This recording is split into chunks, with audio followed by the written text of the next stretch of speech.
રામા તે રાજપૂતી તણો અને આડો વાળ્યો આંખ, લીધા પેલા લાખ દીધી દશરથા ઉત. રામચંદ્રે ભગવાને પ્રતિજ્ઞા લીધી, લંકા લીધા પહેલા વિભીષણને દાનમાં કરી દીધી. એવી ઘોર પ્રતિજ્ઞા લીધી હતી, પણ એવી ઘોર પ્રતિજ્ઞાઓ ઘણી પછી આ ભારત વર્ષની અંદર લેવાની. એમાંની એક ગારિયાધારના ટીમે જે પાલતાણાની હાલની જે પાલિતાણાની ગાદી છે, એ પાલિતાણાની ગાદી જેથી ગારિયાધારમાં હતી, આશરે 350 થી 450 વર્ષ જેવો સમયગાળો વીતી ગયો. કાંધાજી ગોહિલના દીકરા સવાજી ગોહિલ જેથી ગાદી ઉપર બેઠેલા, હાવ નાની ઉંમર, હજી મૂછનો દોરો ફૂટ્યો નથી એવી નાની ઉંમરમાં કાંધાજી સવાજી ગોહિલ જ્યારે ગાદી આવ્યા, સવારનો કોર છે, પંખીડા હવે કલરવ કરે છે અને ડાયરો ભરાવાની તૈયારી થઈ ચૂકી છે. ધીરે ધીરે ડાયરો ભરાવા લાગ્યો, અફીણને કહુંબા ઘોળાવા માંડ્યા. પછી ઘટના એવી બની કે સવાજી ગોહિલના મામા ઉંમરલાયક આધેડ ઉંમરના અને ડાયરામાં આવ્યા અને દમની બીમારી, કહુંબો લેતા હતા, એમાં દમ ચડ્યો, શ્વાસ ચડ્યો અને શ્વાસ એટલો બધો ચડ્યો કે મોઢાની અંદરથી મામાને લાળ પડી ગયા અને યા નવલોહિયો યુવાન મરક મરક મરક દાંત કાઢવા માંડ્યો મોઢામાંથી. એને એમ થયું કે હાય હાય હાય હાય, આવું જીવન હાવ, એટલી હદે જીવન. મામાને કીધું આ કરતાં તો મૃત્યુ સારું. પછી સવાજી ગોહિલના મામાએ કીધું કે મામા ભાણુભા, એ તો વાતું થાય, મોત આવે ને ત્યારે ખબર પડે. આપણા શાસ્ત્રો એમ કહે છે કે 100 વીંછની વેદના થાય ને, એક શરીર માથે જ્યારે 100 વીંછી કઈડા એવી વેદના થાય ત્યારે આ શરીર જીવ છોડે.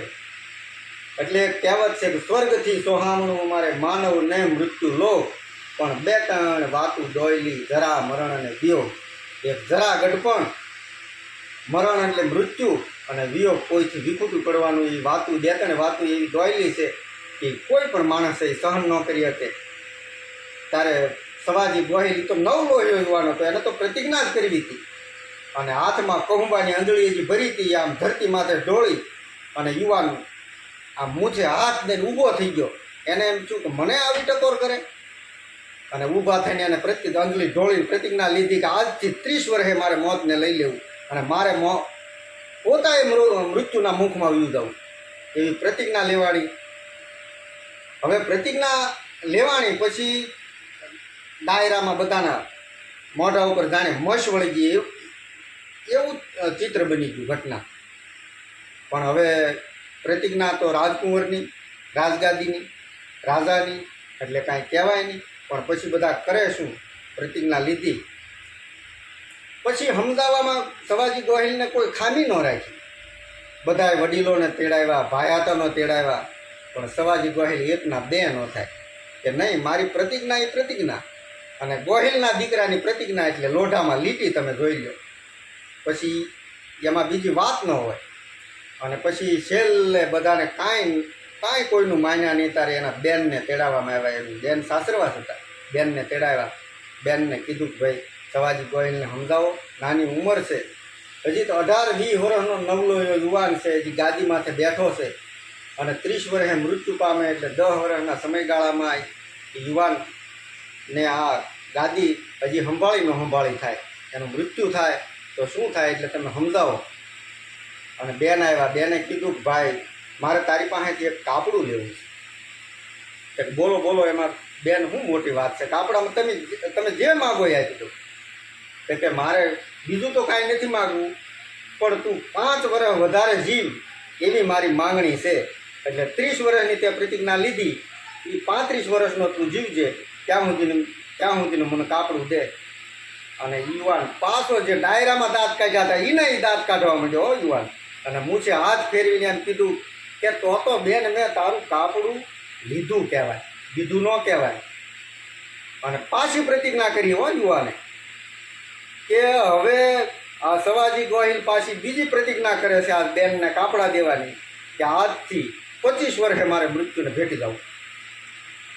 અને પછી તો સમય વીતવા લાગ્યો. બધે ધીંગાણું કરી, મસ્તી કરી આવે, ધીંગાણું કરી આવે. નવલોહિયો યુવાન ઘોડી જ્યાં હોય ત્યાં ખેલવે, પણ કોઈ એવું ધીંગાણું એને મળતું નહોતું.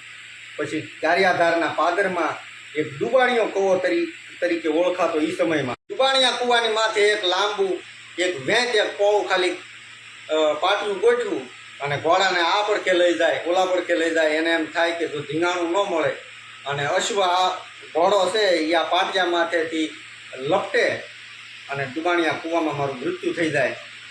એવું કર્યું પણ અશ્વય લટક્યો નહીં. કોઈ વરસ વીતતા ગયા. એ ગોહિલ રાજપૂત સવાજી છે એ મુંદાણો. એને એમ થયું કે ઓહ, મારી પ્રતિજ્ઞા માથે પાણી ફરશે આજ, મારી પ્રતિજ્ઞા લીધી એળગા હે, મારું મૃત્યુ નહીં આવે, હું મારા હાથે મોત નહીં કરી શકું. આવી પ્રતિજ્ઞામાં એ માણસનું મન મૂંઝાવા માંડ્યું. પછી એને એમ થયું કે હવે ભારે કરી. પછી ઘોડે આંક્યા અને ભાદરને કાંઠે જઈને જેતપુરના કાઠિયાણીના વેલડા વાળ્યા. કાઠિયાણીના વેલડા વાળી ગઢમાં લીધા અને હજી બેનુંને રાખે એમ એ કાઠિયાણીને ગોહિલ ગરાસિયાએ રાખ્યો. પછી કાઠીઓનું એક મોટું સૈન્ય તૈયાર થઈને આવ્યું જેતપુરમાંથી અને પાદરમાંથી સમાચાર દેવરાવ્યા કે સવાજી ગોહિલને કહો કે બહાર આવે, ધીંગાણું કરવા માટે કાઠીઓ તૈયાર છે. સવાજી ગોહિલ બહાર નીકળ્યો અને બહાર નીકળી અને કાઠીઓને હાકલ કરી કે મરવાની તો મને બીક નથી, મારી પ્રતિજ્ઞા છે કે મારે 25 વર્ષે મરી જવું, પણ મારે 2-3 પુરાવા તમને આપવા છે કે હું ગોહિલ રાજપૂતનો દીકરો, એટલે મારે તમને પુરાવા આપવા છે હું કેટલો પવિત્ર છું અને તમારી બેન દીકરીઓને મેં કેટલી પવિત્રતાથી રાખી છે અને એની પવિત્રતાની નિશાની માટે તમે હામાં ગોઠવાઈ જાઓ તલવાર લઈને. તમારા બે લાઈનની વચ્ચે હું ઘોડો નાખું અને તમારી તલવારની પીછી જો મને ન અડે તો સમજજો કે હું પવિત્ર ગોહિલ ગરાસ્યો છું. અને ભાઈ હામી કાઠીઓ ગોઠવાના અને સવાજી ગોહિલે ઘોડો નાખ્યો, બાગડતા ધમા કરતો ઘોડો નાખ્યો, પણ હામી કાઠીઓની તલવાર ખણીને અફળાણી. પણ એ સવાજી ગોહિલને એક ટોચો નહોતો. હામાં કાંઠે જઈને પાછી હાકલ કરી કે સાંભળજો કાઠી દરબારો, મેં આખા જગતની બેન દીકરીઓને, તમારી એકની બેન દીકરીને નહીં પણ આખા જગતની બેન દીકરીને જો મેં મા બેન તરીકે રાખ્યું હોય તો ફરીવાર અશ્વ તમારી વચ્ચે નાખું અને મને એક તલવારની પીછી ન અડે તો સમજજો કે મેં આખા જગતની બેન દીકરી તરીકે રાખી છે. અને પાછો અશ્વ નાખ્યો અને કાઠીઓની તલવારીઓ હામી ખણીને અફળાણી. ખાલી એક તલવારની પીછી ન અડી. પછી તો કાઠીઓના મનમાં એમ થયું, ઓહ, આવો પવિત્ર રાજપૂત, આવો પવિત્ર ગરાસ્યો અને આની હારે યુદ્ધ ન કરાય, આવી કોતરા. પણ સવાજી ગોહિલને તો એક જ વાત હતી કે ધીંગાણું કરો, મારું મોત થાય પછી કાઠીઓને રાજ દરબારમાંથી લઈ જાઓ.